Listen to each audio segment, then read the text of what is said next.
So, good evening, everyone. Welcome back to my channel. Myself, Rishabh Jain, and all of you know me.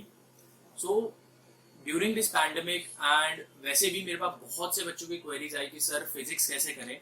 NEET में हमारे से physics नहीं होती sir, bio में तो हमारे 300 टच हो जाते हैं, केमिस्ट्री में भी हम 130 क्रॉस कर जाते हैं, बट फिजिक्स में ऑल एंड ऑल ले दे के हमारे सिर्फ और सिर्फ 100 तक मार्क्स ही टच हो पाते हैं। सो बच्चों, मैंने जब 2017 में नीट दिया था, at that time I scored 161 marks in physics out of 180। सो मुझे बेसिकली ये पता है कि फिजिक्स के अंदर क्या पढ़ना है और क्या नहीं।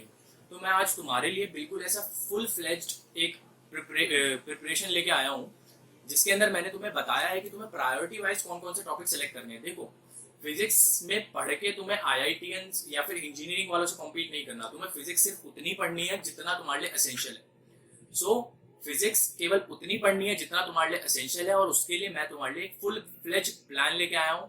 एंड ट्रस्ट मी, अगर तुम इस ऑर्डर में करते हो, अभी इस अपकमिंग नीट के लिए 2020 के लिए भी या 2021 के लिए भी इस ऑर्डर में अगर तैयारी करते हो, you will score the maximum. Because मैंने ये फॉलो किया था और मैं अपने स्टूडेंट्स को भी ये फॉलो करने के लिए बोलता हूँ।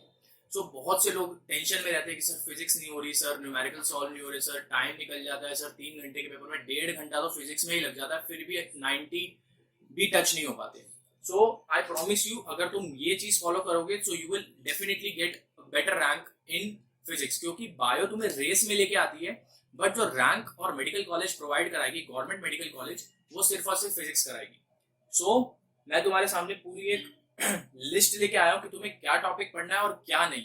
फॉर एग्जाम्पल, तुम्हें इसी ऑर्डर में अपनी प्रिपरेशन करनी है, और अभी अगर 10-12 दिन नीट के लिए बचे हैं, तुम्हें इसी ऑर्डर में अपनी रिवीजन करनी है फिजिक्स के लिए। ठीक है? सो मैं स्टार्ट कर रहा हूँ बताना। ट्राई टू फोकस, ठीक है? और ताकि तुम्हारा टाइम मिनिमम वेस्ट हो और मैक्सिमम तुम्हें आउटपुट मिले, उसके अकॉर्डिंग मैंने ये डिजाइन किया है। फॉर एग्जाम्पल, तुम्हारा फर्स्ट फोकस हमेशा, जैसे कि तुम्हें दिख रहा होगा कि हमेशा फर्स्ट फोकस तुम्हारा फॉर्मूला बेस्ड क्वेश्चन पे होना चाहिए। देखो बच्चों, 45 क्वेश्चंस में से there will be around 19 to 20 questions जो प्योरली फॉर्मूला बेस्ड होंगे। सिर्फ फॉर्मूला पुट करो, वैल्यूज डालो, हल्का सा डेरिवेशन का जो रिजल्ट होता है उससे लिंक होंगे, और अल्टीमेटली तुम्हारे पास फाइनल आंसर आ जाएगा। सो लगभग 19 से 20 क्वेश्चन फॉर्मूला बेस्ड होंगे। तो जितने फॉर्मूला बेस्ड क्वेश्चन है और जितने भी न्यूमेरिकल्स डेरिवेशन की एंड रिजल्ट्स हैं और स्पेशल रिजल्ट्स हैं, उनके ऊपर फॉर्मूला बेस्ड या फिर डेरिवेशन बेस्ड क्वेश्चन फ्रेम होते हैं। एक चीज हमारी क्लियर हो गई। अब अगर मैं तुम्हें ऑर्डर बताऊं, सो फर्स्ट ऑफ ऑल तुम्हें प्रायोरिटी में जो करना है, फर्स्ट ऑफ ऑल तुम्हें काइनामेटिक्स करना है। काइनामेटिक्स से बच्चों सबसे ज्यादा क्वेश्चन फ्रेम होने के चांस होते हैं, सबसे ज्यादा बार पढ़ा होता है क्योंकि 11th का पार्ट होता है। उसके बाद तुम्हें वर्क एनर्जी पावर पे जाना है। वर्क एनर्जी पावर के सिंपल कॉन्सेप्ट होते हैं, उस पर क्वेश्चन डायरेक्टली फ्रेम होता है। उसके बाद बच्चों तुम्हें 12th का पार्ट उठाना है, electrostatics and current and electricity.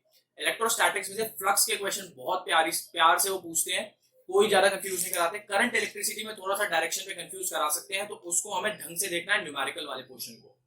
उसके बाद हमारे पास कहानी आती है वेव ऑप्टिक्स की। बच्चों, वेव ऑप्टिक्स रे ऑप्टिक्स के कंपैरिजन में ज्यादा स्कोरिंग है, क्योंकि वेव ऑप्टिक्स के ऊपर लिमिटेड कॉन्सेप्ट्स हैं। सो वेव ऑप्टिक्स, उसके बाद डुअल नेचर ऑफ लाइट, जितनी भी मॉडर्न फिजिक्स है, dual nature of light, atom and nuclei, या जितने भी ये तमाम चैप्टर्स है, सेमीकंडक्टर्स, ये तुम्हारे सबसे ज्यादा स्कोरिंग चैप्टर्स होते हैं, क्योंकि डायरेक्ट क्वेश्चन फ्रेम होता है, वो तुम्हें ज्यादा कंफ्यूज नहीं करते इस पर्टिकुलर पोर्शन में।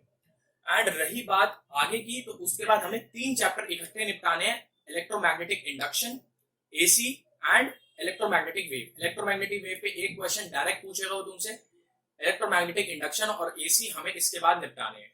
उसके बाद बात आती है थर्मोडायनेमिक्स और properties of bulk of matter पे। तुम्हें ये टॉपिक जो 7 से 8 मैंने टॉपिक बताए, ये तुम्हें प्रायोरिटी ऑर्डर में अभी से रिवाइज करना चालू कर रहे हैं। फिर उसके बाद तुम्हें सेकंड प्रायोरिटी पे रखना है सबसे पहले ऑसिलेशन एंड वेव को। ठीक है? ऑसिलेशन एंड वेव को तुम्हें सबसे पहले प्रायोरिटी पर रखना है, क्योंकि उसके अंदर जो वेव की प्रोपगेशन होती है उसके ऊपर तुमसे क्वेश्चन वो पूछ लेता है, डायग्रामेटिक फॉर्म में भी, मतलब इलस्ट्रेट करके और वैसे भी। उसके अलावा तुम उसके बाद करोगे तुम ग्रेविटेशन, क्योंकि ग्रेविटेशन में सबसे ज्यादा कंफ्यूजन होती है, और ग्रेविटेशन में वो तुमसे थ्योरेटिकल कॉन्सेप्ट भी पूछ सकता है, डिराइव रिजल्ट भी पूछ सकता है, जी की वैल्यू चेंज करा के हाइट और डेप्थ में पूछ सकता है।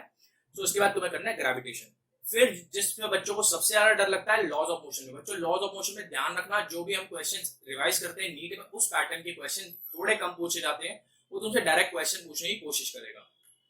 उसके बाद हम इलेक्ट्रॉनिक डिवाइसेस कर सकते हैं, फिर मैग्नेटिज्म की कंप्लीट यूनिट करनी है, और लास्ट में करनी है रे ऑप्टिक्स। बच्चों, ये ऑर्डर मैंने उसके अकॉर्डिंग तैयार किया है कि तुम्हें किस ऑर्डर में अपनी रिवीजन या अपनी प्रिपरेशन स्टार्ट करनी है।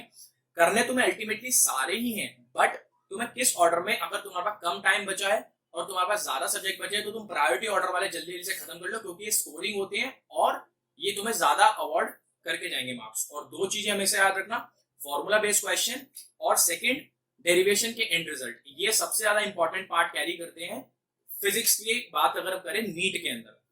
सो that was all for physics part.